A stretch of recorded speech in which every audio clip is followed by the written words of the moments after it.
irmãos, a graça e a paz do Senhor Jesus. Vamos dar início à nossa aula de hoje, a aula número 5 da nossa terceira lição da matéria Fundamentos da Fé. Ou seja, já estamos nesta matéria, vamos agora para a conclusão dessa matéria Fundamentos da Fé. Então convido você a abrir aí o seu material para a lição número 3 e darmos sequência. Mas antes de mais nada, vamos orar, pedindo a bênção do Senhor sobre o nosso tempo nesta manhã. Que Ele possa nos abençoar, nossas mentes, nossos corações, para ouvirmos e atendermos a Sua palavra, ok? Deus querido, nós somos gratos pela possibilidade que temos mais uma vez de estudar a Tua palavra com liberdade e com profundidade. Pedimos a Deus que aquilo que vamos ouvir nessa manhã seja alcançado no nível do conhecimento, mas também no nível da obediência, de aplicarmos às nossas vidas conceitos, noções a respeito da pessoa do nosso Deus, da Tua pessoa, e que influenciam diretamente o nosso relacionamento contigo. Muito obrigado, Deus, por estarmos novamente aqui esta manhã. Abençoa nossos irmãos que estão trabalhando, aqueles que estão viajando, aqueles que estão enfermos e toda a nossa igreja em geral. É o que oramos, em nome de Jesus, amém. Muito bem, queridos, eu quero voltar antes de retomarmos o princípio que nós paramos, no atributo que nós paramos, retomarmos lá do começo aquela citação inicial desta lição: Deus, seu caráter e atributos, e depois o texto bíblico que ficou para memorização, ok? Lá diz a frase de 7 de janeiro de 1855 de Charles Haddon Spurgeon: mergulha no mais profundo mar da divindade, perde-te em sua imensidade e experimentarás gozo e refrigério e te sentirás revigorado. Não conheço nada que possa confortar tanto a alma, acalmar tanto na tristeza e na angústia, apaziguar tantos ventos de tribulação, quanto descansar na divindade. Para que isso seja possível, como nós já começamos a explicar semana passada, eu preciso conhecer a respeito de Deus. Então, repetindo algumas coisas que tratamos semana passada, irmãos, nós não estamos em um estudo mecânico frio de fatos sobre Deus, mas os atributos são fatos sobre Deus que influenciam a maneira como nos relacionamos com Deus. Então nós podemos aí, fizemos semana passada diversas metáforas sobre isso, né? Então, se você está numa situação de perigo, por exemplo, você está se afogando, e você tem na beira da piscina, do igarapé, do lago, o que for, você tem um senhor de 90 anos de idade, você tem uma criança de 5 anos de idade, e você tem um jovem de 30 anos de idade.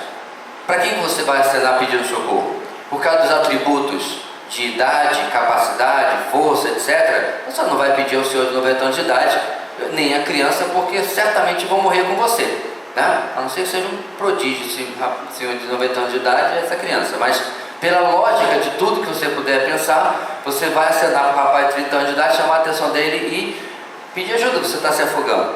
Então, os atributos de Deus, irmãos, não são tão diferentes assim. Nós vimos já parte deles em que esse atributo tem uma aplicação prática na minha vida espiritual, na maneira como eu me relaciono com Deus. Em especial, irmãos, traz segurança para a minha vida, porque, repetindo as palavras de Paulo, eu sei em quem tenho crido, eu sei do seu poder, eu sei da sua capacidade, ok? E falar em poder e capacidade, em 1 das Crônicas 29:11, tem esse texto maravilhoso, esta oração, em que o texto diz: Teus, ó Senhor, são a grandeza, o poder, a glória, a majestade e o esplendor, pois tudo que há nos céus e na terra é teu. Teu, ó Senhor, é o reino, tu estás acima de tudo. Então é muito interessante, meus irmãos, esse tipo de oração que também pede. Se você acompanhar o resto do capítulo 29, o resto da oração, você vai ver que há pedidos aqui também, mas a maior parte da oração é de exaltação de Deus, é de reconhecimento de quem é Deus. Agora, para pensar, Deus precisa ser lembrado de alguma dessas coisas? Ele esqueceu que Ele é grande, Ele esqueceu do seu poder, da sua glória, Ele esqueceu do reino? Claro que não. Então, quando o texto está fazendo esta oração, quando eu faço esta oração, de certa forma, irmãos, eu estou muito mais lembrando a mim do que a Deus. É sim uma doxologia, é sim uma palavra de adoração, é verdade, mas também eu estou lembrando a mim mesmo de quem é este Deus a quem eu estou orando, certo? Então é como se, por exemplo, estou orando pela saúde de alguém muito querido que está muito enfermo. Eu provavelmente diria algo no sentido: Senhor, Tu és um Deus de poder, que pode fazer qualquer coisa, não há nada impossível demais para Ti. Alguma dessas coisas Deus esqueceu? Não, eu estou falando coisas sobre Deus que se relacionam com aquilo que eu vou mencionar naquela oração, por exemplo, né? Então você vê, meus irmãos, os atributos de Deus são usados por nós na nossa vida diária, né, no nosso relacionamento com Ele. Não são coisas que por acaso estejamos reinventando a roda, né, para vocês aqui nessas lições, certo? Então, nós paramos no atributo número 3, não foi só o tanto que nós andamos na semana passada, porque teve bastante coisa antes, né? Mas o atributo número 4 agora fala sobre a eternidade, ok? E nós estamos aí na página 40, fala sobre a eternidade. Sendo Deus eterno, nunca houve um tempo em que Ele não tenha existido. Ele não teve começo e não terá fim. Então, essa explicação inicial tem o objetivo de lembrarmos que ser eterno para mim e para você, que nós somos seres eternos, certo? Se você não sabe disso, não prestou atenção em alguma das dezenas de vezes que isso já foi falado nesta igreja, sermos eternos para nós significa que nós viveremos para sempre, tá? E obviamente isso teve um começo, no nosso caso. No caso de Deus, não. Ele é eterno para trás e obviamente para frente também. Vamos para os nossos textos aí, Isaías 44, versículo 6. Vamos ler juntos, irmãos? Assim diz o Senhor, o Rei de Israel, o seu Redentor, o Senhor dos Exércitos: eu sou o primeiro e eu sou o último, além de mim não há Deus. Então esse texto fala, é claro, da eternidade de Deus, mas nesse sentido de que o início e o fim é dele, e a semelhança, meus irmãos, com aquilo que Jesus vai falar lá em Apocalipse é clara, né? Eu sou o Alfa e o Ômega, o famoso texto que nós já conhecemos, e isso certamente não é por acaso, né? É o paralelo entre a pessoa divina de Deus e a pessoa divina de Cristo. Outro texto também, Isaías 43, 13, vamos lá? Desde os dias mais antigos eu sou, não há quem possa livrar alguém de minha mão, agindo eu, quem o pode desfazer? Então, meus irmãos, 2 versículos básicos que nos lembram dessa verdade da eternidade. É muito difícil para mim e para você concebermos plenamente o que isso significa, porque nós estamos presos ao tempo e ao espaço, não é? Então você não veio aqui de qualquer maneira, você pensou, 9 horas começa a EBD, então eu tenho um horário a cumprir. Nosso dia nunca vai passar de 24 horas. Então nós temos escalas, nós temos calendário, nós temos coisas que nos atrelam, que nos prendem ao tempo e ao espaço. Então é muito difícil nós pensarmos em um ser como Deus. Há diversas questões sobre Deus, irmãos, que eles são completamente acima da nossa capacidade de entender realmente, plenamente pelo menos, né, como isso aconteceria. Então, meus irmãos, sendo Deus, sendo eterno, Deus não está limitado pelo tempo, como sempre existiu. Ele vê o passado e o futuro tão claramente como vê o presente. Com tal perspectiva, Deus possui um entendimento perfeito daquilo que é melhor para nossas vidas. Portanto, devemos confiar a Ele todas as áreas da nossa vida. Uma ilustração meio que limitada que alguém mostrou para mim certa vez, ou mencionou certa vez, é como se nós tivéssemos aqui o trilho da história, né? Do começo ao final, da fileira aqui de cadeiras, certo? Então, aqui sendo o passado, lá na ponta sendo o futuro. E para a Dani, que está sentada lá no passado, ela está presa à linha do tempo. Então, à medida que ela vai caminhando, mudando de cadeira, ela continua presa à linha do tempo. Eu não. Eu estou do lado de fora e eu tenho condição que aquele que está na linha do tempo não tem de ver, como o nosso enunciado acabou de dizer, né? Passado e futuro como se fosse o presente. Nada absolutamente muda para mim. É por isso que alguém escreveu uma frase, me perdoe aqui a falta do autor, né? Não se preocupe com o dia de amanhã, Deus já esteve lá. Ele curiosamente coloca o futuro no tempo passado. Não se preocupe com o dia de amanhã, Deus já esteve lá. Então para ele aquilo que para mim será uma surpresa, talvez até desagradável, para Deus não é. Por que eu estou dando essa meia introdução, irmãos? Porque o nosso próximo passo, que eu acredito que você deve ter feito aí no seu material, né? Estou vendo aqui alguns materiais com marca de caneta, é assim que tem que ser feito mesmo. O que isso influencia a minha vida? O que isso tem aplicabilidade à minha vida? O Deus eterno muda o quê? Irmãos, quantos de nós temos ansiedades a respeito do futuro?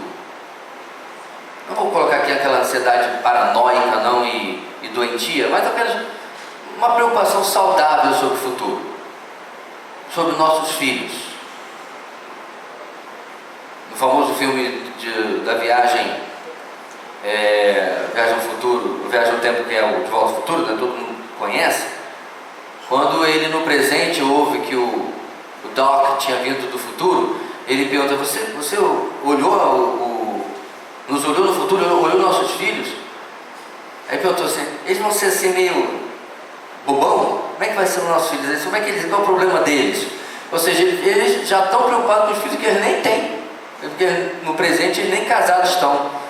Então essa ansiedade sobre o que vai acontecer amanhã, né, é natural de certa forma do ser humano. Contudo, quando nós temos um Deus que está ciente de toda a linha do tempo e controla tudo, que a gente viu, o atributo número 3 foi o que? Soberania. Juntando uma coisa com outra, né, eu posso crer no amanhã de verdade.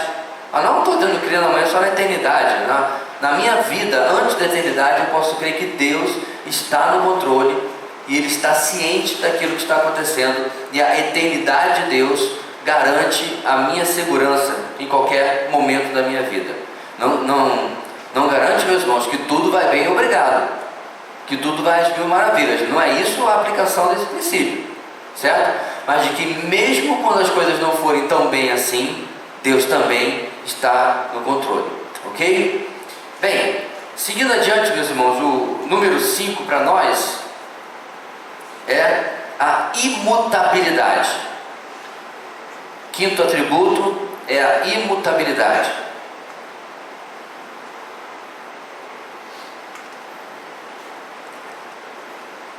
Texto é de Malaquias 3:6. Texto pelo qual nós passamos na exposição de Malaquias alguns anos atrás. Vamos lá, irmãos, juntos? De fato, eu, o Senhor, não mudo. Por isso vocês, descendentes de Jacó, não foram destruídos.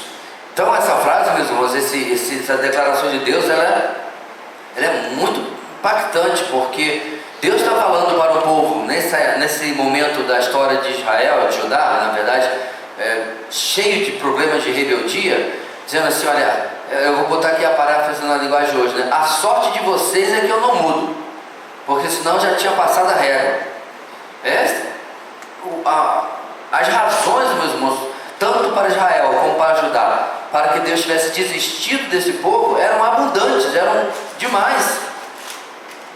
E Deus está falando: olha, só não aconteceu porque eu não mudo. Inclusive, irmãos, este é um dos argumentos de que as promessas que Deus fez para Israel no Antigo Testamento, certo, vão ainda se cumprir se ainda não tiverem sido cumpridas. Há uma linha teológica que pega as promessas do Antigo Testamento e aplica espiritualmente aqui é um eufemismo para simbolicamente, para a igreja, certo? Então, Deus promete uma coisa específica para um povo específico, mas aí como ele aprontou, não cumpriu aquilo que Deus esperava, Deus vai cumprir agora de maneira metafórica para nós? Isso não faz o mínimo sentido, porque o texto está dizendo, Deus não muda, certo? Outro texto, irmãos, Hebreus 6, 17 e 18, vamos ler juntos? Querendo mostrar de forma bem clara a natureza imutável do seu propósito para com os herdeiros da promessa, Deus o confirmou com juramento, para que, por meio de duas coisas imutáveis, nas quais é impossível que Deus minta, sejamos firmemente encorajados, nós que nos refugiamos nele, para tomar posse da esperança a nós proposta. O autor de Hebreus pega o exemplo das promessas de Deus, o Deus que não pode mentir do Antigo Testamento, aquele que tem a natureza imutável, né, do seu propósito, e diz, da mesma forma nós podemos confiar hoje nas promessas que Deus tem nos dado. Então, esse paralelo, irmãos, ele é muito válido na vida cristã, quando você é surpreendido talvez com algumas dúvidas sobre hoje o que Deus fará na sua vida. Então, quando você para ver a quantidade de promessas e profecias que já se cumpriram no Antigo Testamento, a pergunta lógica que você tem que se fazer é o quê? Por que Deus agiria de forma diferente hoje? Depois de tantas promessas messiânicas que se cumpriram em Jesus, as promessas da volta de Cristo hoje mudariam de não acontecer? Não faz o mínimo sentido. Então, é muito bom que Deus tenha registrado. Primeiro texto, eu não mudo. Segundo, uma natureza imutável, para garantir que, da mesma forma que aconteceu o cumprimento no Antigo Testamento, acontecerá agora na nova aliança para conosco. Pastor, mas está demorando muito tempo. Irmãos, você esquece que o Antigo Testamento contempla mais do que os 2000 anos que nós temos no Novo Testamento? Não se sabe com precisão exata, mas tem bem mais de 2000 anos entre Adão e Eva e a cruz. Então, quando nós estamos aqui há 2000 anos da promessa do seu retorno, e nós estamos já desvanecendo pelo caminho, ou porventura, se estivermos, né, ou desanimando com alguma coisa, nós estamos sendo já uma metáfora da geração miojo, né, que a gente quer para ontem, a gente quer rápido, quando na verdade Deus, ao meu ver, está mais rápido para a nossa geração pós-cruz do que foi para a geração antes da cruz. A história da redenção foi mais longa até a cruz do que tem sido, pelo menos até agora, até os nossos dias, certo? E eu sei que as pessoas às vezes falam isso de maneira muito solta, e eu obviamente não estou afirmando isso categoricamente, irmãos, mas a impressão que dá é que nós não teremos muitas mais gerações depois de nós. Essa é a impressão que dá. Sinceramente, eu não me surpreenderia em nada se eu não viesse a conhecer nem meus netos, porque nós estamos com os dias se apressando, e eu não estou falando em absolutamente nada a respeito de Irã, do lado do Salaminho lá que foi morto lá pelo drone, nada disso. Não entre nesse negócio de ficar, olha aí, Jesus está voltando, porque tem crente que é assim, né? Não pode estourar uma bomba em lugar nenhum. Não pode cair uma pedra lá em Jerusalém, que o pessoal já começa a profetizar a volta de Jesus. Muita calma nessa hora, tá? E eu já expliquei anos atrás, irmãos, que esse foi o problema da geração pós-48. Em 1948, o Estado de Israel é reconhecido oficialmente pela ONU. E os judeus que depois sofreram na Segunda Guerra e estavam sem pé nem cabeça, sem saber o que fazer da vida, migram para a Palestina, já tinham migrado, né? Mas migram aos borbotões, isso nunca mais parou. Então, a geração pós-48, imediatamente, teve gente literalmente que vendeu tudo, se desfez dos seus bens e foi morar isoladamente, porque tinha convicção de que a tribulação ia começar. No caso, eram pós-tribulacionistas, né? Então, essa paranoia com os eventos bíblicos, irmãos, ela não é bíblica, não é nem saudável, certo? Na verdade, a constatação, se pudesse ser feita, de que Jesus está voltando rápido, devia trazer para a gente alegria e tranquilidade, e não transtorno e paranoia, né? Então aí tem também, meus irmãos, como sempre, há o espaço para a sua aplicação pessoal. O que a imutabilidade de Deus serve para a sua vida e o seu relacionamento com Deus?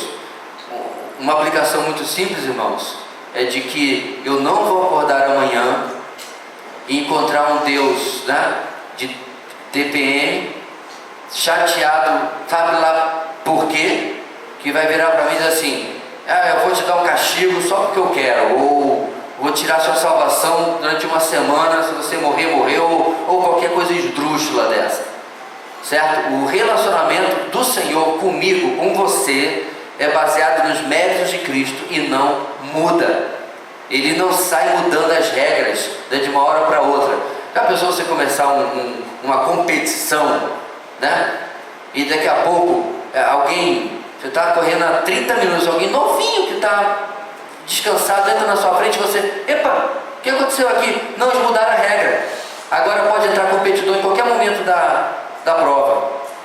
Aí passa mais um pouco, alguém diz assim: ei, vem cá, senta aqui um pouquinho. Por quê? Não, mudou a regra de novo. A gente vai sortear alguns nomes e quando o nome for sorteado, você tem que parar aqui a corrida 10 minutos. Eu vou desistir dessa corrida. É impossível ganhar uma coisa que eu não sei as regras. No relacionamento com Deus, irmãos, nós já sabemos as regras. Somos salvos pela graça mediante a fé. Não há absolutamente nada que possa ser feito para mudar isso. Isso é garantia e segurança para toda a nossa vida. Número 6, irmãos, e aí é um bastante conhecido, na verdade vem 3, né? Bastante conhecidos, que é a onisciência de Deus. Que Deus sabe todas as coisas presentes e futuras. Nada o toma de surpresa. Vamos ver, por exemplo, irmãos, o texto de Jó 34, versículo 21. Juntos diz assim: pois Deus vê o caminho dos homens, Ele enxerga cada um dos seus passos. Então, meus irmãos, a ideia do cântico infantil não está tão longe daquilo que nós estamos lendo aqui, né? Cuidado o boquinho que fala, cuidado o olhinho que vê, etc, etc. O Salvador do céu está olhando para você. Então, parece até um pouquinho assim, né? Pesado, né? Deus está olhando, eu sei. Mas a ideia do cântico é transmitir, né, o fato de que a criança ela não deve agir de maneira que agrada a Deus apenas que o papai e a mamãe estão vendo, né? O Senhor de fato está acompanhando a nossa vida o tempo todo, certo? Agora vamos ver, irmãos, esse segundo texto. Ele é maravilhoso, Salmo 139, e ele sintetiza com mais conteúdo a doutrina da onisciência de Deus. Vamos lá? Senhor, Tu me sondas e me conheces, sabes quando me sento e quando me levanto. De longe percebes os meus pensamentos, sabes muito bem quando trabalho e quando descanso. Todos os meus caminhos são bem conhecidos por Ti. Antes mesmo que a palavra me cheie a língua, Tu já a conheces inteiramente, Senhor. Tu me cercas por trás e pela frente, e pões a Tua mão sobre mim. Tal conhecimento é maravilhoso demais, está além do meu alcance, é tão elevado que não o posso atingir. Então essa primeira parte do Salmo 139, irmãos, o qual nós já conhecemos na integridade, na inteirice dele, ele é muito interessante, irmãos, porque na poesia judaica ele vai falar sobre conceitos plenos, pela frente e por trás, por cima, assentar, levantar. Então ele está cobrindo, melhor dizendo, todos os aspectos de determinadas facetas da nossa vida para comunicar. Nada vai escapar do conhecimento de Deus. Então isso é algo muito interessante, meus irmãos, porque trazem bastantes perguntas teológicas, filosóficas, né? Por que orar então, se Deus sabe todas as coisas? Por que eu tenho que mencionar as coisas na oração? Se Deus sabe todas as coisas, sabe tudo que eu preciso, por que eu tenho essa prática? Então existem motivos que não são aqueles motivos que teriam se Deus não fosse onisciente. Então eu procuro, por exemplo, uma outra pessoa com quem eu estou tratando alguma coisa para perguntar algo, lembrar de algo que eu já pedi, já perguntei, porque ele não é onisciente, esquece. Quantas vezes lá em casa os meninos dizem: pai, você já pôde ver tal coisa? Bem lembrado, eu tinha esquecido. vou dar uma olhada hoje à tarde e dou retorno. Porque eu não sou Deus. Com Deus, por que eu teria esse diálogo? Senhor, esquece tal coisa, não precisa. E realmente não esqueceu. Então a oração não tem esse objetivo. Por outro lado, a onisciência de Deus influencia a minha vida de oração, porque eu estou orando, cumprindo a ordem dele sobre orar, ok? Porque tem objetivos muito maiores do que lembrar Deus, que não é esse. Mas enquanto eu estou fazendo isso, meus irmãos, eu posso ter a confiança de que alguma coisa que eu esquecer em oração, Paulo vai ensinar isso, que o Espírito Santo já faz uma oração melhor do que a minha, mas Deus está cumprindo mais do que eu estou pedindo. E Efésios vai falar isso também, né? Mais do que eu posso pedir ou pensar. Então a minha oração vai ser limitada, mas a minha oração não se limita a só aquilo, porque Deus é onisciente. Agora imagina se Deus não fosse onisciente e eu pedisse uma coisa que fosse ruim para mim. Porque, meus irmãos, uma das razões pelas quais Deus não responde... desculpa, eu me expressei mal. Uma das razões pela qual Deus responde negativamente a minha oração é porque Ele está vendo lá na frente, pela sua onisciência, algo que eu não sei. Senhor, eu queria muito lhe pedir isso, certo? Se o Senhor me der, eu não vou pedir mais nada esse ano. Aí eu lembro que está em janeiro. Eu não vou pedir mais nada esse mês. Está adaptada, né? Só que aí o mês passa e a resposta vem negativa. Aí eu dou aquela, né? Senhor, sabe de todas as coisas. Não gostei nadinha da resposta. Nadinha. Só que aí passa mais um pouquinho de tempo e Deus, pela sua enorme misericórdia, que também vamos dizer daqui a pouco, mostra que eu ia entrar numa enrascada. Talvez na vida financeira, talvez em questão de relacionamento. Qual jovem que não já deu uma tentativa de dar uma manipulada com Deus? Senhor, essa é a eleita. Isso eu digo com muita convicção, cito até a Bíblia. Se o Senhor permitisse relacionamento, aí começa a fazer muita promessa para Deus e tal. Aí Deus fica olhando aquela palhaçada ali. Aí Deus diz não. Aí passa um tempo, você de fato encontra a eleita.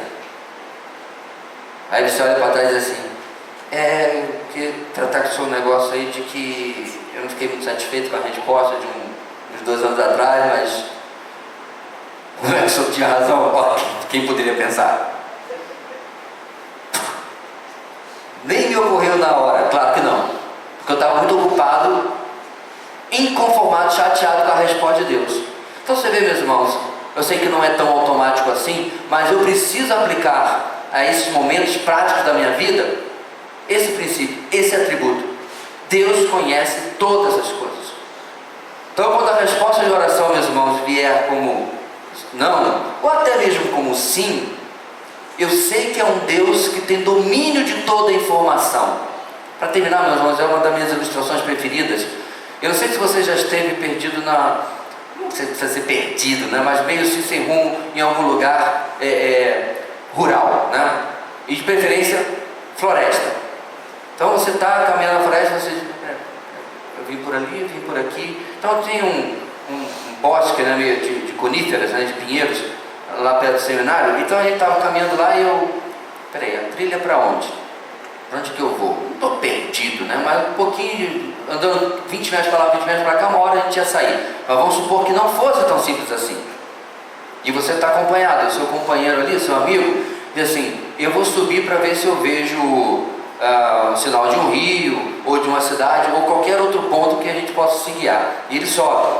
Aí ele diz, olha, estou vendo ali uma abertura no meio das covas, tem que ser o rio pelo formato, e mais adiante eu estou vendo um sinalzinho de fumaça, né? Deve ser alguma cidade, alguma coisa, alguém está fazendo churrasco, sei lá. Só que eu estou lá embaixo e digo assim, para onde é? Aí ele, para lá, legal, vou para cá. Ele tem mais informações do que eu, e eu ainda assim acho que eu tenho mais razão do que ele. De uma maneira, meus irmãos, estratosfericamente maior, é isso que eu faço quando eu discordo das decisões, das respostas de Deus às minhas perguntas, às minhas orações, etc. Deus faz de um jeito, mas eu sei mais. Eu estou aqui embaixo, completamente perdido, coberto pelas copas das árvores, mas eu tenho melhor decisão do que aquele que tem mais informação. E venhamos e convenhamos, irmãos, Deus tem muito mais informação do que alguém apenas que subiu numa árvore. Como eu acho que você vai me acompanhar nisso, como eu tenho que aprender, irmãos, a confiar realmente na percepção que Deus tem sobre todas as coisas, e no conhecimento que Ele tem sobre todas as coisas. Na nossa apostila, na página 42, nós temos um texto, vai ser projetado aí, tá? Pronto. Houve um tempo em minha vida em que eu podia pensar sobre a doutrina da onisciência com tudo menos confiança. Quando eu era um garoto, meus pais costumavam dizer: nós podemos não saber o que você faz, mas Deus sabe, Deus vê todas as coisas. Como resultado, eu costumava pensar que a doutrina da onisciência era realmente inaceitável.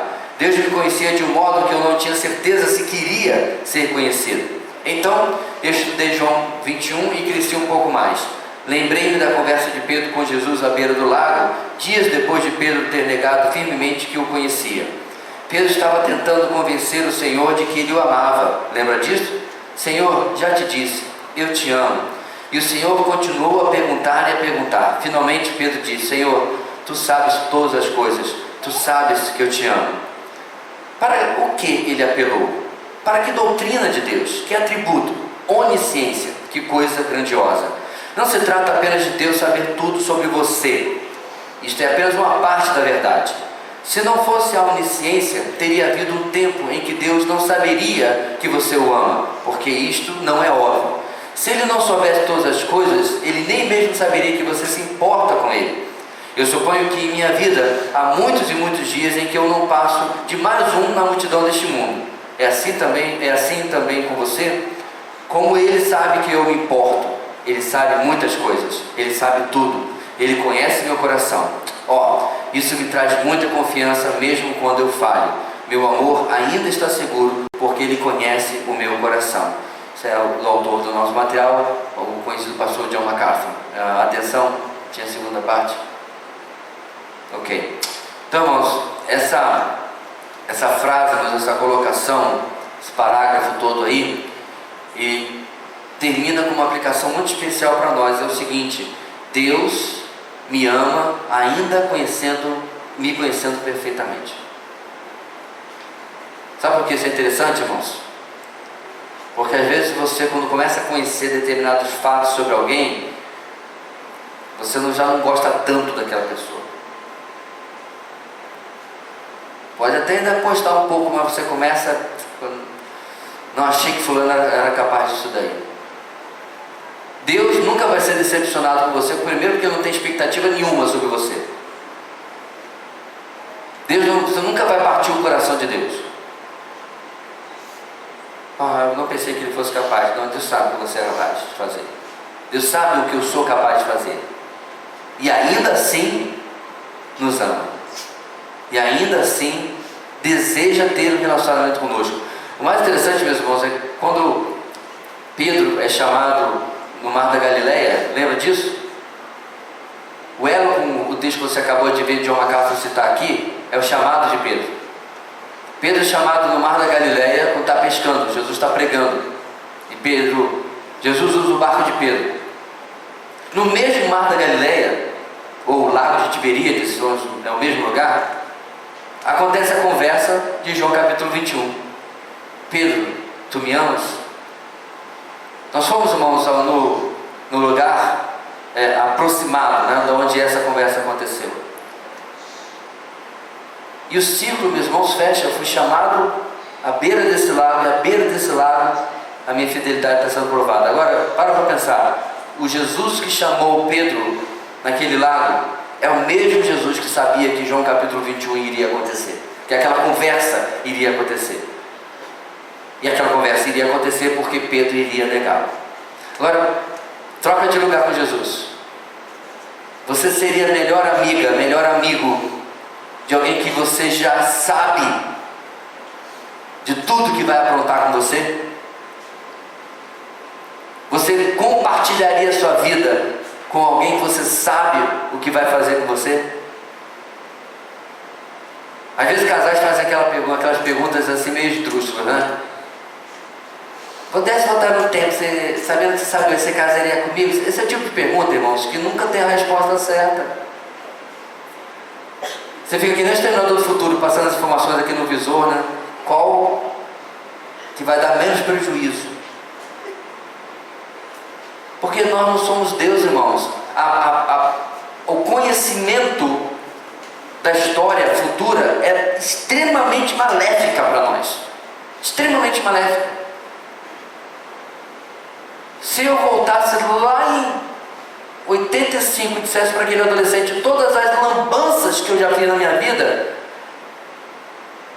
eu não sei nem o que eu faria. Não, pastor, a gente só tentaria não fazer. Será? Será que a sua decepção consigo mesmo seria tamanha que você entraria num estado de desespero, de depressão, de desânimo? Peraí, eu vou fazer tudo isso daí? Eu vou entristecer meus pais, meus amigos, meus irmãos, meu cônjuge dessa maneira? Não, peraí. Qual é o nome daquele cara que foi morar na caverna, o Antônio? Vou virar ermitão. Vou me isolar da humanidade. Pois Deus sabe tudo isso e ainda assim nos ama. Então, meus irmãos, a doutrina da onisciência de Deus tem grande impacto na nossa vida, no nosso relacionamento. E tem um Espírito Santo aqui. O Chevrolet Agile Prata. Tem alguém querendo comprar? Não vai comprar seu carro, não. Tem os vidros abertos aqui. Não sei se tem alguém aqui da igreja. Um Agile Prata, tá com os vidros abertos. Pode ser de outra pessoa aí, então, fora, né? Muito bem. Seguindo, queridos, 7, ainda nesses bem conhecidos, onisciência. Aliás, onisciência, onipresença, né? Eu fiz 2 onisciências. Não, eu não passei aqui o meu slide de papel. Desculpe. 7, onipresença. Nós vamos para Provérbios 15, versículo 3. Deus está presente em todos os lugares do universo. Vamos lá, irmãos? Os olhos do Senhor estão em toda parte, observando atentamente os maus e os bons. O segundo texto é a continuação do Salmo 139, que nós já vimos agora há pouco. Vamos lá? Para onde poderia eu escapar do teu espírito? Para onde poderia fugir da tua presença? Se eu subir aos céus, lá estás. Se eu fizer a minha cama na sepultura, também lá estás. Se eu subir com as asas da alvorada e morar na extremidade do mar, mesmo ali a tua mão direita me guiará e me susterá. Mesmo que eu diga que as trevas me encobrirão e que a luz se tornará a noite ao meu redor, verei que nem as trevas são escuras para ti. A noite brilhará como o dia, pois para ti as trevas são luz. Muito tremendo, né? Para ti as trevas são luz. Então, essa segunda parte, meus irmãos, Salmo 139, do versículo 7 ao 12, sintetiza perfeitamente o fato de que o Senhor está em todos os lugares. Isso é diferente da heresia, né, do panteísmo, de que tudo é Deus ou Deus está em tudo, pananteísmo. Não é a mesma coisa, não é isso que Paulo fala em Atos 17, né, quando diz que nele existimos e nos vivemos e nos movemos. É o fato de que o Senhor está em todos os lugares. Olha que coisa interessante, inclusive no inferno. Essa ideia de que o inferno é um reino separado, dirigido, né, administrado por Satanás, é teologia do Maurício de Souza, tá? Isso não é Bíblia. Aliás, porque até o inferno está vazio ainda.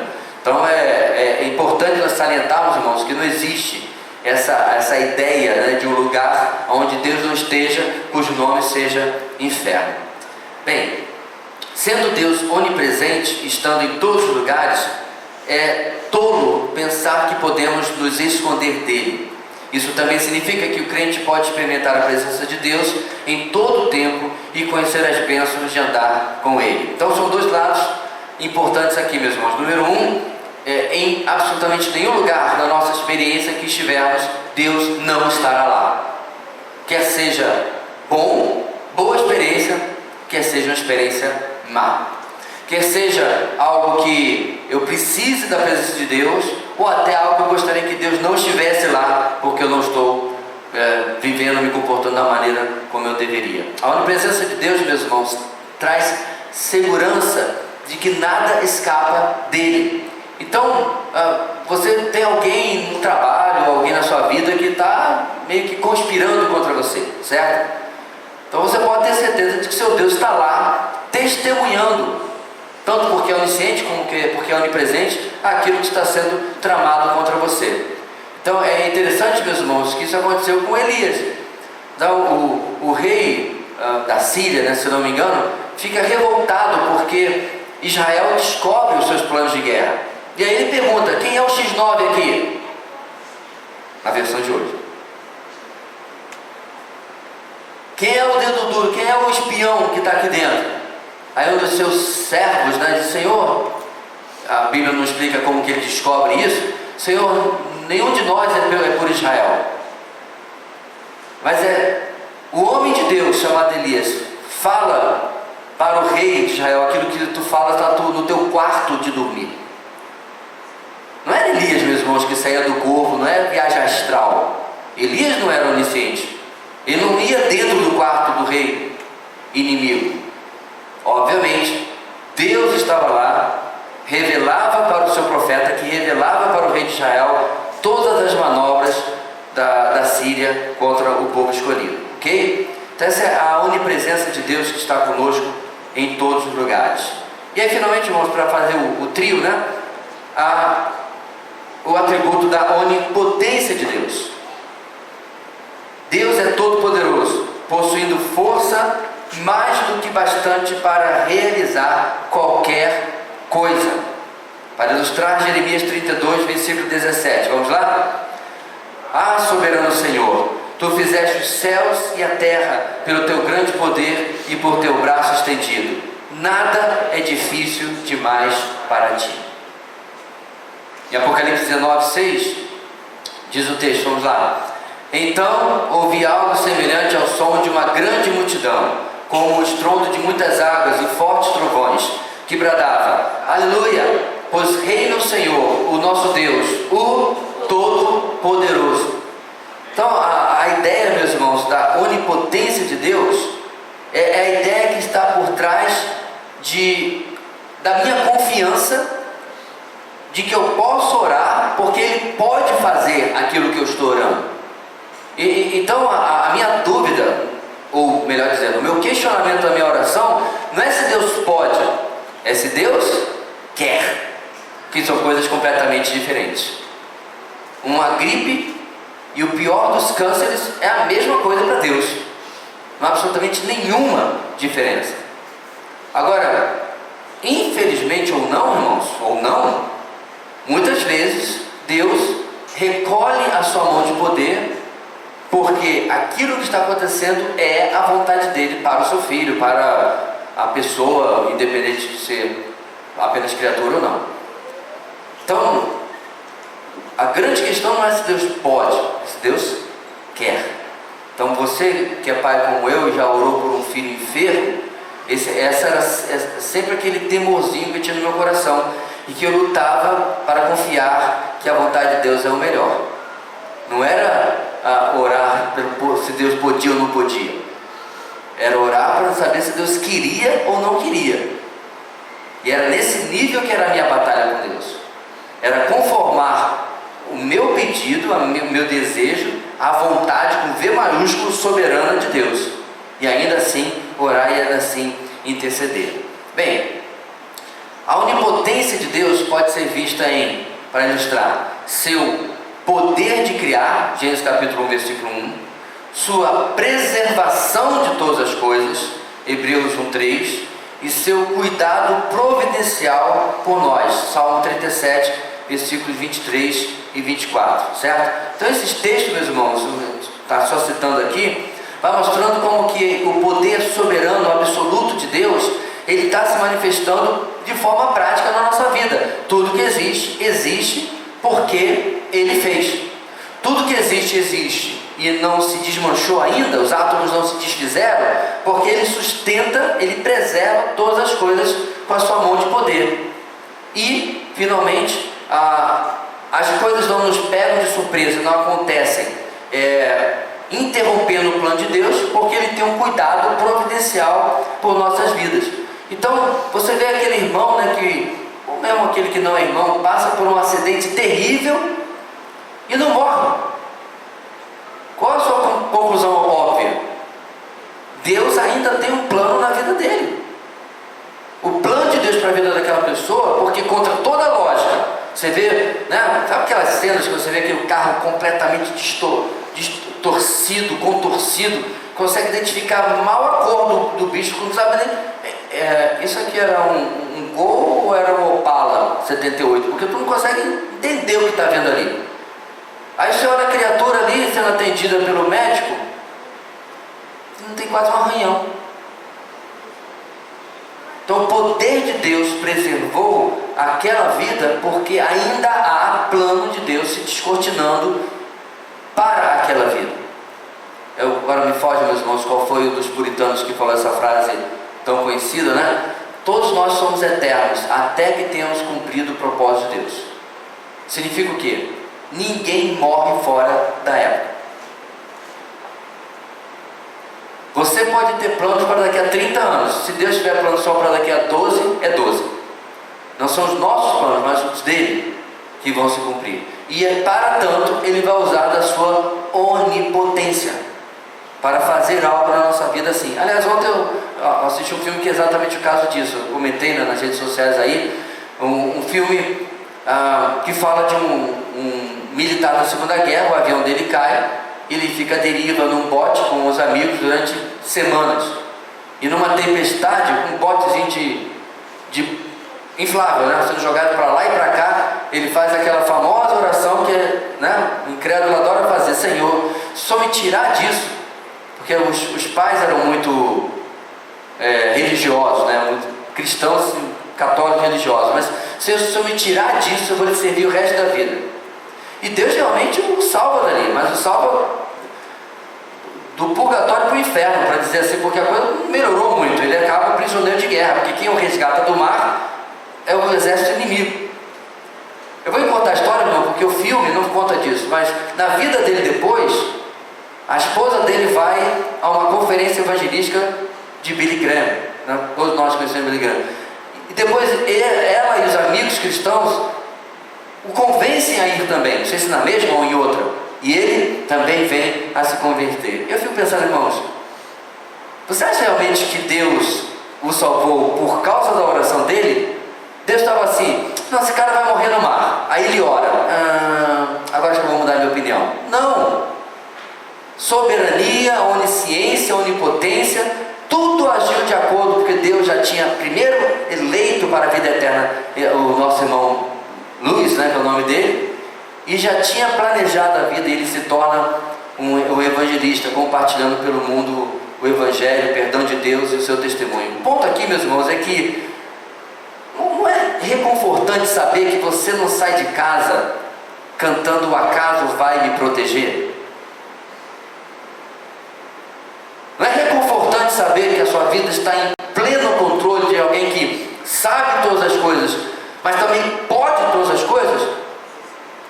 Porque veja bem, se eu fosse onisciente, pouquíssima serventia eu teria sobre a surpresa da sua vida.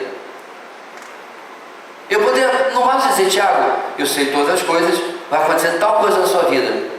Aí você poderia dizer: Jovem, então faz alguma coisa quanto a isso. Não posso, porque eu só sei de tudo, mas não tenho todo o poder. Aliás, meus irmãos, juntando com o pensamento de Jerry Bridges, naquele livro que eu mencionei, Confiando em Deus, é aí que o atributo da soberania de Deus usa dos demais, onisciência, onipotência, para dizer: vai acontecer conforme eu estou determinando a acontecer. E a nossa vida está guardada exatamente nesse Deus maravilhoso que nós servimos. Queridos, não vivemos por acaso. Nossa vida não é um conjunto de coincidências que vão simplesmente se sucedendo, muito pelo contrário. Nossa apostila aqui ainda tem um texto: não temas, porque eu sou contigo, não te assombres, porque eu sou o teu Deus, eu te fortaleço e te ajudo e te sustento com a minha destra fiel. Isaías 41:10. O que você pode aprender de Isaías 41:10 sobre a onipotência de Deus? E aí que você entra com a sua aplicação pessoal de um Deus que pode absolutamente todas as coisas, nada escapa do seu alcance. Agora, Deus sabe todas as coisas, Deus está em todos os lugares, Deus pode todas as coisas, mas tudo isso, meus irmãos, é temperado com o atributo número 9, que é um atributo que permeia todos os demais, para falar a verdade, que é o atributo do amor. Pastor, mas o amor é um atributo? O amor não é uma coisa que você sente? Não. É verdade que existem várias definições e várias aplicações de amor. Da mesma forma como você ama seus filhos, você ama seu cachorro e você ama chocolate. É óbvio que não são os mesmos amores, né? Em alguns momentos da vida você vai amar até mais chocolate do que você vai amar seus filhos, porque lhe irritam além da possibilidade. Mas depois volta ao normal, né? Ponto aqui, meus irmãos, é que são amores completamente diferentes. Isso não tem nada a ver com o que nós estamos falando aqui, porque nós estamos falando da própria natureza de Deus. Quando João vai definir Deus, ele não vai dizer porque Deus ama. Não, ele vai dizer o quê? Deus é amor. O que são coisas bastante diferentes. Então aqui a nossa postura diz: Deus é amor, seu amor é incondicional, não se fundamenta na amabilidade ou mérito do objeto. Está vendo só? Então vamos lá. Eu amo chocolate realmente, mas eu amo muito mais chocolate meio amargo do que eu amo um chocolate extremamente adocicado. Na verdade, um chocolate extremamente adocicado eu não amo. Então quando eu vou comer o chocolate, eu constato que ele é carregado de açúcar, eu provavelmente não dou a segunda mordida. E já, meu amor, fraquinho, né? Se dissipou. O amor acabou. Quantas vezes nós amamos as pessoas, mas devido às circunstâncias do relacionamento, né, a gente não está gostando muito daquela pessoa naquele momento. A gente meio que botou de castigo, fica virado aqui para a parede, porque está acabando com a minha parte. Pelo menos a gente faz dentro da nossa cabeça, né? O ponto aqui, meus irmãos, é que este amor que nós estamos falando, ele não se relaciona a quem você é ou o que você faz. Deixa eu deixar de forma mais clara, meu querido: Deus não lhe ama ontem mais do que ama hoje, e nem menos do que amará amanhã. O amor de Deus por nós não é flutuante, ele não varia. Isso não acontece por quê? Em primeiro lugar, porque ele não é baseado no que você faz ou deixa de fazer. O amor de Deus pela humanidade como um todo é baseado no fato de que ele nos criou, mas pelos seus eleitos em particular é baseado nos méritos do seu Filho. Então Deus lhe ama perfeitamente como ama o Filho. Agora, calma aí, isso não vai lhe dar em absoluto nenhum privilégio de tentar, então agora eu vou meio que me aproveitar disso daí, né? Não, você entendeu mal. Não é como seu pai e sua mãe. Não é como ele fica aquele filho que se aproveita do amor, do carinho, da devoção dos seus pais e dá uma manipulada, e fazem isso desde pequenininho, viu? Caso você ainda tenha a ilusão de que seu filho seja uma criança inocentezinha, boazinha, legalzinha, ele é um pecador em boa parte do seu tempo insuportável. Mas todo gosta de crianças. Não, irmãos, eu não nasci ontem. E tenho 3 divisas aqui no ombro. Quantas e quantas vezes, meu, você vê como é que pode essa criatura de 3 meses de idade ser tão pecadora assim? Como pode essa criança linda, né, tal, ser tão miseravelmente manipuladora dessa maneira? Pois é. Contudo, apesar deles serem assim e nós sermos assim, o amor de Deus continua sendo o mesmo. Vamos a alguns textos rapidinho, irmãos. João 3,16. Óbvio, ululante, né? Não podia faltar. Vamos lá? Porque Deus tanto amou o mundo que deu o seu Filho unigênito, para que todo que nele crer não pereça, mas tenha a vida eterna. Romanos 5:8. Mas Deus demonstra seu amor por nós. Cristo morreu em nosso favor quando ainda éramos pecadores. A ideia do ainda éramos pecadores significa que ainda éramos pecadores não reconciliados com Ele, né? Usando teologia bíblica a nosso favor, ou seja, toda a doutrina bíblica, não apenas um versículo, não significa que eu e você não sejamos mais pecadores, mas nós somos mais pecadores não redimidos por causa da obra de Cristo. Ou seja, isso é muito tremendo, meus irmãos, porque Ele morre primeiro para que nós o conheçamos depois, certo? Então há uma providência do amor de Deus para conosco. Mas mais do que isso, irmãos, juntando os dois versículos, o amor se expressa em ações. Deus é nosso modelo. Ele demonstrou seu amor por nós, enviando Jesus para morrer em nosso lugar. Então veja bem, meus irmãos, isso acaba com tudo aquilo que você tem ouvido por aí sobre amor ligado a sentimento. É verdade, quando você conhece, né, a eleita ali, a amada, tal, né, tem um palpitar, né, no peito, suor das mãos, né, você fala as coisas estranhas e tal. Mas, gente, isso nem sempre é amor. Inclusive, às vezes pode ser congestão, né, um problema de saúde. Mas o ponto aqui é que isso vai passar. Pode conversar com qualquer casal aqui com 5, 10, 12, 15, 20, 25 anos de casado, 30, 33. Porque se o relacionamento de matrimônio fosse baseado só nisso, a maioria dos casamentos não passava nem de 1 ano. Eu sempre gosto daquele filme do Pat Thomas, quando ele casa com a Margarida. Ele é meio politicamente correto, porque na manhã seguinte ela está com a meleca verde no rosto, tipo de creme, bobs na cabeça, não sei porquê, porque pato não tem cabelo, mas tá bom, bobs na cabeça e um cigarro na ponta da boca. É que é tapado politicamente correto, né, por causa do cigarro. Aí ele acorda, né, primeiro dia em casa e tal, quando chega na cozinha, encontra aquela visão de filme de terror ali. Por quê? É lindo buscar a criatura em casa, né, toda preparada, toda arrumada, toda maquiada, toda cheirosa, né? A realidade não é bem assim. O amor fantasioso de Hollywood, irmãos, está tão impregnado na cabeça das pessoas que tem gente que, se bobear, não passa da primeira visão de máscara de tratamento de pele. Tem gente que não passa, né, quando vê a criatura com uma camisa de político em casa, velha, um short rasgado, sei lá o quê. Ué, mas cadê aquela criatura, a princesinha que eu ia buscar na casa do pai dela? Já deu meia-noite, querido. E a fada madrinha tirou férias lá em Margarida, lá na ilha. Acabou. Por quê? Porque é um amor frívolo. Por favor, não baseie seu relacionamento em filme ou livro do sei o que, Parks lá, né? Nicholas Parks, né? Não, por favor, não faça isso. Já assisti The Notebook um monte de vezes. O filme é bonito, mas se você lembrar bem, eles morrem velhos juntos. Essa é a parte bonita do filme. O ponto aqui, meus irmãos, é que o amor de Deus, ele precisa inundar os nossos relacionamentos. É por isso que nós aprendemos com Ele.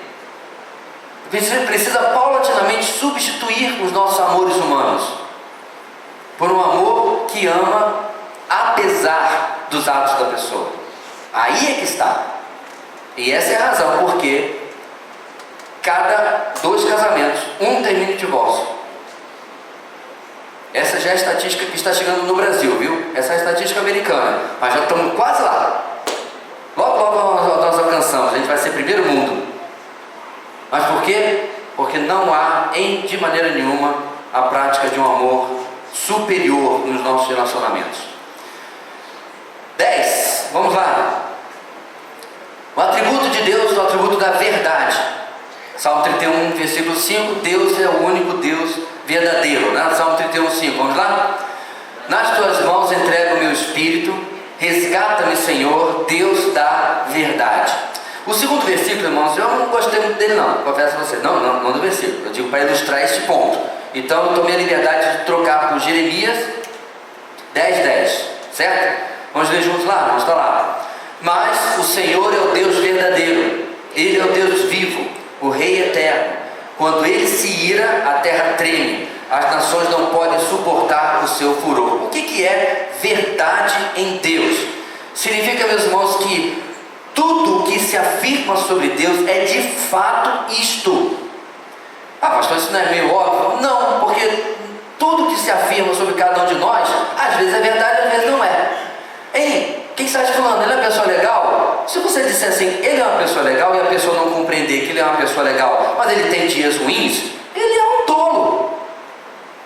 Você não precisa dizer para as pessoas, ele é uma pessoa legal. Claro, de vez em quando ele faz uma longa dissertação sobre a natureza humana, de que de vez em quando ele acorda de pé esquerdo, ou então, sim, há pessoas que você vai dizer, olha, ele é uma pessoa legal, mas também não é fluxo e cheio, porque na boa parte do tempo ele é pavio curto, enfim.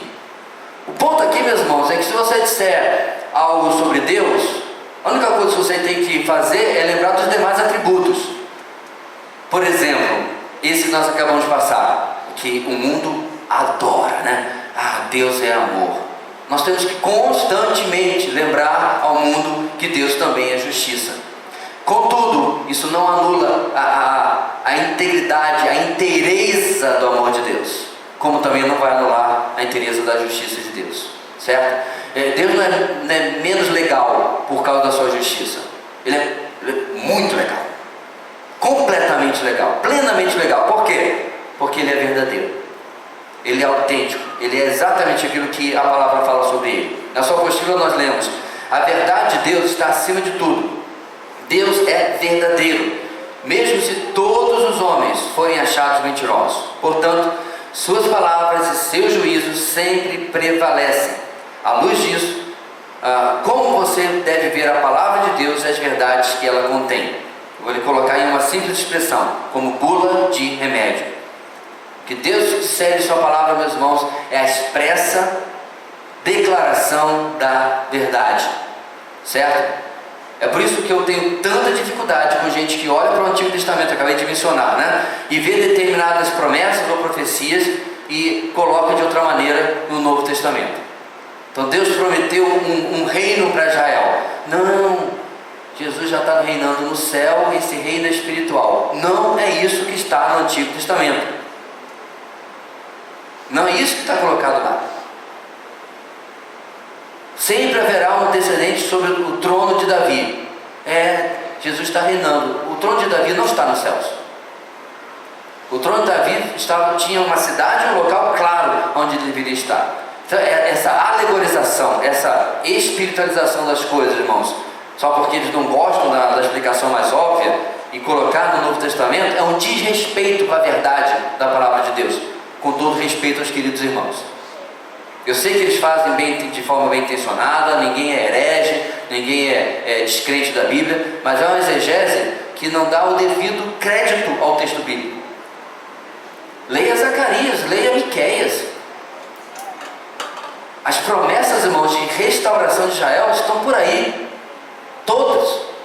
E Deus está preparando o palco, e eu não estou aqui falando, ninguém vai botar a bandeira de Israel aqui, ninguém vai botar menorá e tocar chofar, não é isso. Ninguém idolatra, irmãos, o Estado de Israel. São coisas distintas. É a aceitação das promessas bíblicas de que ainda há uma promessa para aquele povo. Agora isso aqui é só um parênteses. Dentre tudo aquilo que Deus falou, meus irmãos, tudo aquilo irá se cumprir, porque Deus é verdade. Agora, o que isso tem aplicação na nossa vida? Você fez o devocional hoje ou ontem, que seja, não fez ainda hoje, tudo bem. Aquele texto do devocional, o texto de hoje à noite, não foi colocado ali, porque a Bíblia precisava ser mais grossa, então tinha que encher linguiça. Tem objetivo, tem verdade, tem declaração da vontade de Deus para a minha e para a sua vida. Isso, meus irmãos, é extremamente importante no nosso relacionamento com Deus, porque eu não vivo de possibilidades, eu vivo de realidades espirituais. Não são coisas bem distintas? Possibilidades espirituais. e realidades espirituais. Se eu fosse lhe oferecer, qual das duas você queria? Eu quero a realidade de que aquilo que Deus declarou realmente vai acontecer. Já pensou? Estava servindo a Deus a vida inteira sobre a possibilidade de ser salvo? Ai, não é assim que nós vivemos. Nós vivemos com a realidade que realmente seremos salvos. Na verdade já somos, através dos méritos de Cristo. Ok? Esse é o atributo da verdade. Seguindo adiante, meus irmãos, misericórdia. Além de ser uma expressão muito comum quando a gente fica surpreso com alguma coisa, misericórdia, ela é muito mais do que isso, um atributo do relacionamento de Deus conosco. Pastor, mas o que é exatamente misericórdia? Eu gosto muito, irmãos, de uma definição simples que pega o contraste, ou a comparação, melhor dizendo, não contraste, entre graça e misericórdia. Você já deve ter ouvido, né? Então, o que é graça? Graça é Deus nos dar o que nós não merecemos. Então, nós somos salvos pela graça de Deus. Já viu que você não encontra no credo a expressão que somos salvos pela misericórdia de Deus? Não, somos salvos pela graça de Deus, porque ganhamos a salvação a qual nós não merecíamos. Contudo, a misericórdia de Deus também tem parte nisso, porque se a graça é Deus nos dar o que nós não merecemos, a misericórdia é o outro lado da moeda, é Deus não nos dar o que nós de fato merecemos. Então, enquanto Ele graciosamente nos dá a salvação, misericordiosamente Ele remove a condenação. Enquanto graciosamente Ele nos dá a nova vida em Cristo, misericordiosamente Ele remove a escravidão do pecado, a morte do pecado, a cegueira do pecado, que essas três nós sim merecemos. Então a misericórdia de Deus, meus irmãos, não é de maneira nenhuma alguma coisa pequena, é algo tremendo, algo grande, algo maravilhoso. A grande misericórdia de Deus é a expressão prática de sua compaixão para com aqueles que se opõem à sua vontade. Salmo 145, 8 e 9. Vamos lá, irmãos? A grande misericórdia de Deus é a expressão... Desculpa, eu estou lendo o enunciado, lá embaixo. O Senhor é misericordioso e compassivo, paciente e transbordante de amor. O Senhor é bom para todos. A sua compaixão alcança todas as suas criaturas. Por que ele está falando que alcança todas as suas criaturas? Porque o homem, meus irmãos, envolto em pecado, tudo que ele faz, diante de um Deus santo, ele não devia nem pisar a terra. Se Deus fosse fazer, meus irmãos, de acordo com os pecados da humanidade, nenhum ser humano chegaria à idade adulta. Nós seríamos consumidos. Aliás, as misericórdias de Deus estão relacionadas à única mudança de calendário que realmente existe na Bíblia. Então o pessoal faz todo esse furdúncio, né, por causa do ano novo. A Bíblia não trata de ano novo, a Bíblia trata de dia novo. As misericórdias do Senhor são a causa de não sermos consumidos. Como é que continua o texto, irmãos? São novas a cada manhã. Então nós deveríamos ter uma festa de virada de dia todo dia, que as misericórdias de Deus se renovaram. Não no ano novo. Ano novo para a Bíblia nem mencionado é irrelevante. Outro texto, Salmo 130, 3 e 4. Se tu, soberano Senhor, registrasses os pecados, quem escaparia? Mas contigo está o perdão para que sejas temido. Se tu registrasses os pecados. Agora é engraçado, acabamos de ver que Deus é onisciente. E aí? O que o salmista está dizendo, meus irmãos?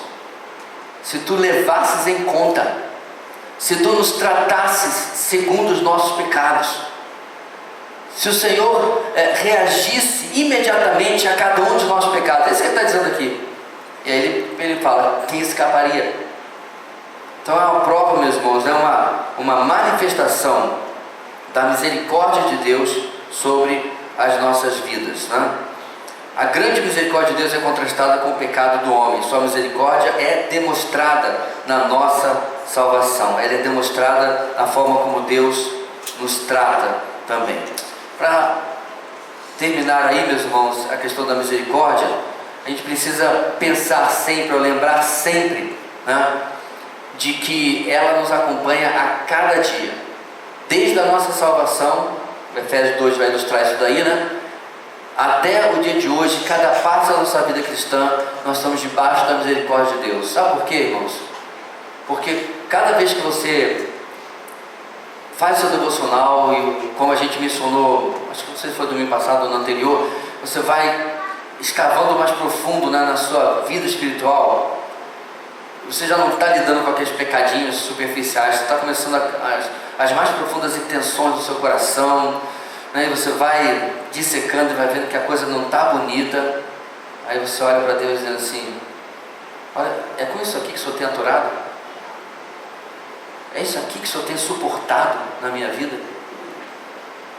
Então veja, meus irmãos, a misericórdia de Deus está atuando em áreas da minha vida que eu nem sabia.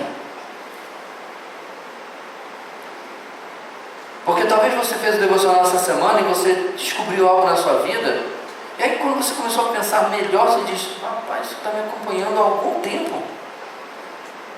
Eu me lembro de tal e tal coisa que eu fiz em 83 e era isso aqui já. Ou seja, há muito tempo na nossa vida, até que nós tratemos os pecados mais difíceis e mais encrunhados, né? Deus vem misericordiosamente aturado aquilo na nossa vida. Então cada vez que eu dobro os meus joelhos, cada vez que eu canto, cada vez que eu estou na presença de Deus de alguma maneira, aquilo que eu ainda não tratei na minha vida está lá. Porque seria maravilhoso, meus irmãos, né?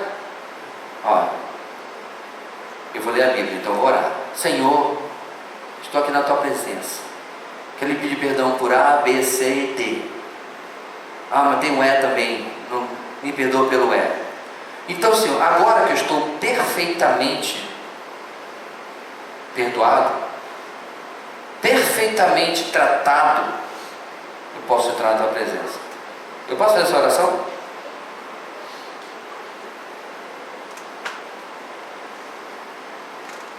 Não obstante, Ele nos recebe em sua presença. Nós somos como aquela pessoa que toma um senhor banho, sais etruscos, perfume persa, sabonete da Micronésia, sei lá o que. Ele acha que ele é o supra-sumo, ele fez até esfoliação, né? Supra-sumo da limpeza.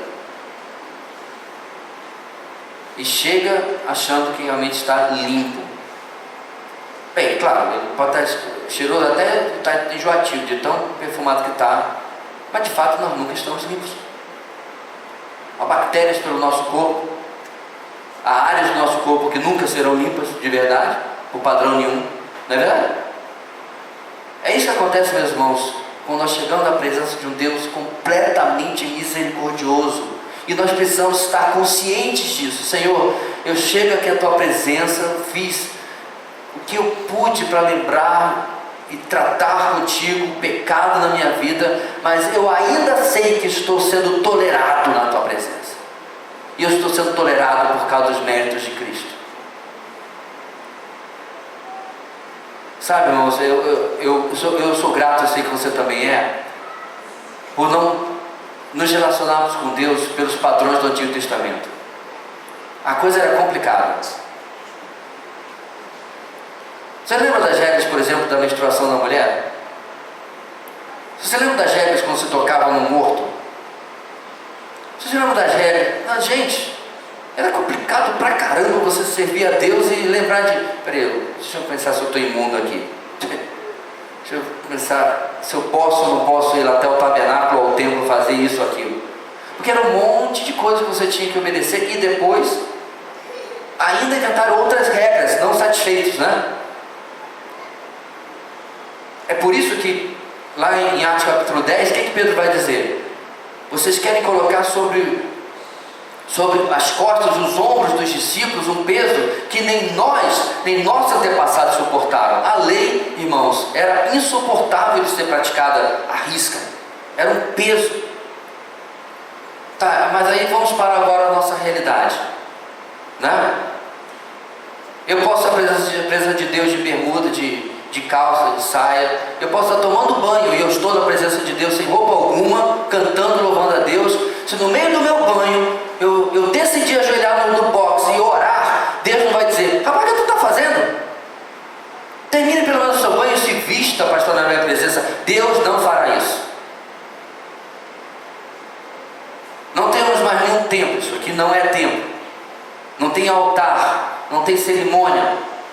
Mas será, meus irmãos, que por isso não tem nos feito perder a reverência de entrarmos na presença, ou estarmos na presença, de estarmos em relacionamento com Deus desta maneira santa, porque foi um dos atributos que nós vimos semana passada, e sermos necessitados da sua misericórdia. E aí nós vivemos numa geração que o pessoal diz que na presença do Senhor dá vontade de correr, de pular, da cambalhota. Eu não sei qual foi, se foi David Wilkerson, né, que escreveu ou falou isso antes de falecer. Diz que o Espírito Santo aparentemente faz essa geração querer pular e dançar, mas nunca se ajoelhar. Porque se você for para a Bíblia, meus irmãos, toda vez que um homem se via na presença de Deus, lá ia os joelhos para a terra, às vezes o rosto no pó. Quantas e quantas vezes você vê Deus, Jesus, um anjo dizendo: levanta-te, porque o camarada já está prostrado no chão. Mas aparentemente temos perdido essa reverência, esse temor a Deus, irmãos. A igreja ao longo do tempo tem tentado traduzir essa reverência, às vezes de maneira um tanto quanto artificial, na imponência dos seus prédios, né? Eu entendo o objetivo. As igrejas na Europa, elas passam a imponência, a seriedade, o temor, né, que é devido ao Senhor. Mas assim, esses métodos artificiais, eles perdem o seu efeito com o tempo, se o coração não está de verdade renascido, imbuído dessa tal reverência. Por que eu sei disso? Porque quando essas igrejas morreram, a imponência dos prédios não impediu que eles se tornassem Starbucks, livrarias, boates, ou o que quer que seja. Está lá, aquele prédio absolutamente maravilhoso, onde um dia a palavra foi pregada. Eu não estou me referindo só a igrejas católicas, irmãos, igrejas protestantes também, onde um dia a palavra foi pregada expositivamente, aonde que o catecismo foi ensinado, tudinho como você sabe que tem que ser feito, e o prédio hoje não foi suficiente para manter as pessoas tementes de que ali um dia Deus foi invocado. Então, quaisquer que sejam esses métodos artificiais, vamos fazer um culto bem sério, um prelúdio antes e depois o pós-lúdio e aquela coisa e tal. Se a reverência não estiver no meu coração, simplesmente não funciona. E essa reverência vem exatamente, irmãos, dessa misericórdia, a ciência, a consciência da misericórdia de Deus sobre a minha vida. Bem, nosso quinto ponto é só sobre a aplicação, né? À luz dos atributos de Deus discutidos nessa lição, responda as seguintes perguntas. Letra A, meus irmãos, nossa primeira pergunta: como suas orações serão afetadas? À luz do amor, da misericórdia, da onisciência, da onipresença, da santidade, da verdade de Deus, à luz desses pontos todos, desses atributos todos, qual é o efeito que isso terá na sua oração? Se você não ocupou pelo menos alguns minutos da sua semana respondendo isso na sua apostila, você perdeu uma ótima oportunidade de aplicar essas verdades em algo muito prático da sua vida, que é a vida de oração. Como suas orações serão afetadas por esses atributos de Deus?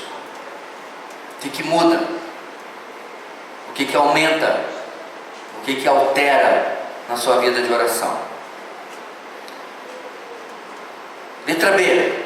Como você agiria diante de grandes tragédias em sua vida, tais como a morte de um ente querido, morte de um cônjuge, de um filho, de um pai, ou, número 2, um acidente que o deixasse fisicamente inválido. Pastor, essa lição acabou num tom bem lúgubre, né? Algumas dessas coisas são estranhas à nossa experiência. Algumas dessas coisas são fora da nossa realidade.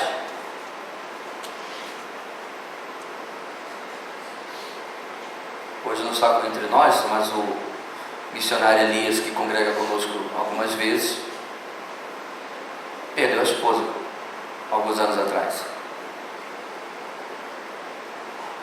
Uma irmã jovem.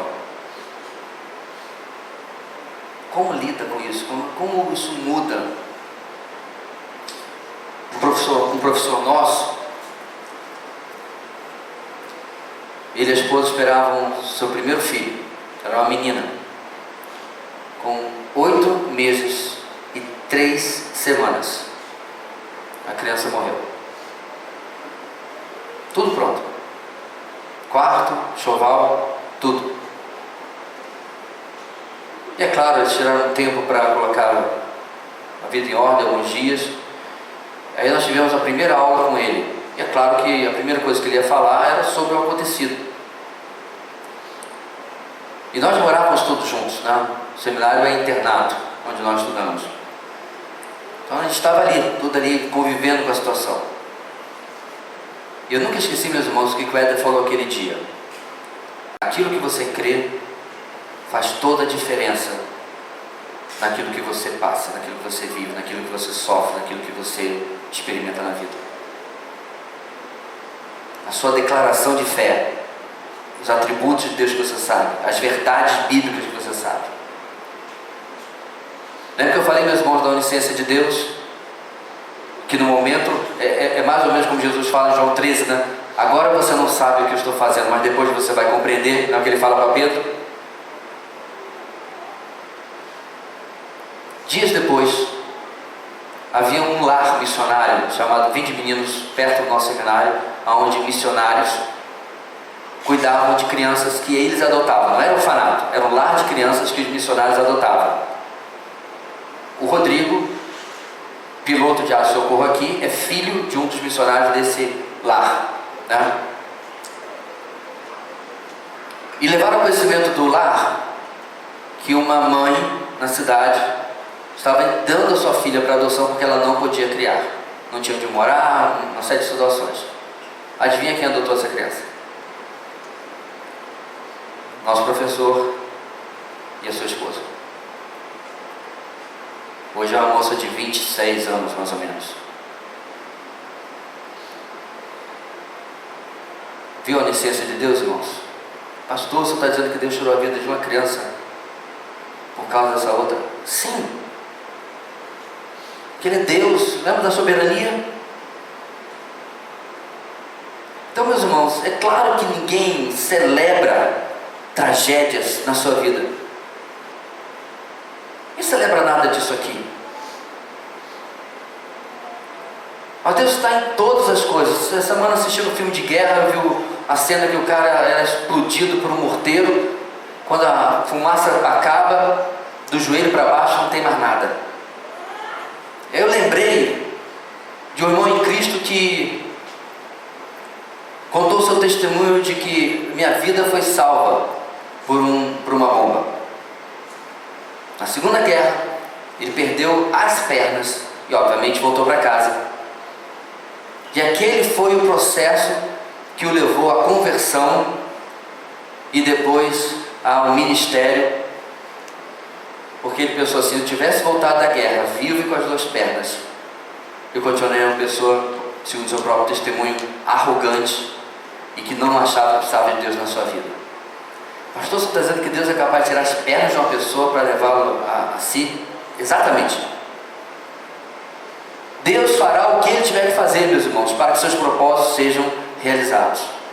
Às vezes as coisas são muito agradáveis, às vezes não. Então eu quero incentivar vocês a não deixar as perguntas da página 46 em branco. Responda com toda a sinceridade, responda para você.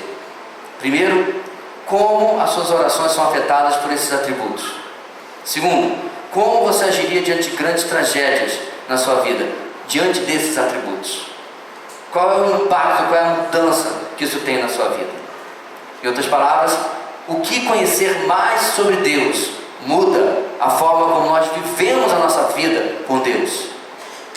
Como que Deus se tornar mais familiar a nós muda a maneira como eu enxergo aquilo que acontece ao meu redor, aquilo que acontece dentro de mim e aquilo que acontece ao meu redor. Amém, meus irmãos? Vamos orar. Deus querido, nós queremos te agradecer, porque nós não servimos a um Deus desconhecido, como Paulo destacou ali em Atenas. Nós não servimos a um Deus obscuro, oculto. Não servimos a um Deus que é um rascunho da nossa própria imaginação.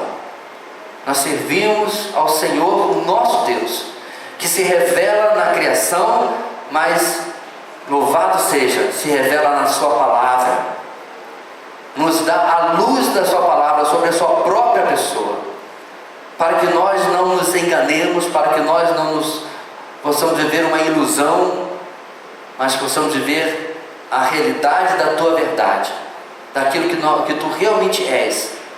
Certamente nesta lição nós não exploramos tudo aquilo que a tua palavra fala sobre a tua pessoa, Senhor, mas esses 11 atributos certamente nos dão bastante o que pensar, de quão maravilhoso é te servir, de quão grandioso tu és, de como o temor do Senhor, seu princípio da sabedoria, faz muito sentido, porque nós tememos não aquilo que nós desconhecemos, mas nós tememos ao Deus que nós conhecemos, porque Ele é digno, porque Ele é merecedor do nosso amor, da nossa reverência. Muito obrigado, Deus, pela lição de hoje. Continua abençoando, Deus, esse estudo à medida que ele progredir. É o que oramos em nome de Jesus. Amém e amém.